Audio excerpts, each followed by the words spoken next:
Ichalkaranji गावभाग police Thane हद्दीतील आवळे मैदान येथे सुरू असलेल्या बेकायदेशीर जुगार अड्ड्यावर कोल्हापूर स्थानिक गुन्हे अन्वेषण शाखेने धाड टाकून मोठी कारवाई केली होती। एका मोठ्या शेडमध्ये अंदरबाहर नावाचा जुगार खेळ सुरू असल्याची गोपनीय माहिती मिळाल्यानंतर रात्री साधारण 2 वाजण्याच्या सुमारास छापा टाकण्यात आला।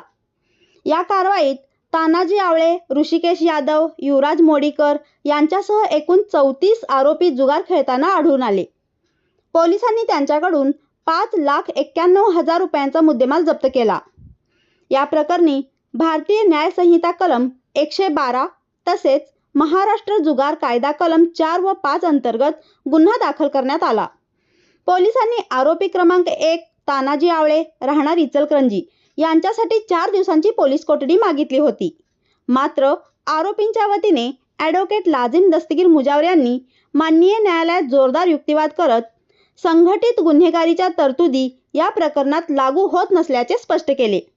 तसेच आरोपींकडून कोणतीही पुढील जप्ती किंवा चौकशी आवश्यक नसल्याचे सांगत अटकेची गरज नसल्याचे माननीय न्यायालयाच्या निदर्शनास आणून दिले। या युक्तिवादास मान्यता देत माननीय न्यायालयाने तानाजी आवळे यांची पोलीस कोठडी नामंजूर केली आणि सर्व 34 आरोपींना सशर्त जामीन मंजूर केला। या प्रकरणात ॲडव्होकेट लाजिम दस्तगीर मुजावर यांना advocate Amar Harge, advocate Uma Mandal, advocate Ajay Mandhare, advocate Nita Kamble, advocate Akil Mujawar, Jaywant Ghorpade आणि काझिम जुमानी यांनी सहकार्य केले। MS-51 न्यूज करिता मुबारक शेख।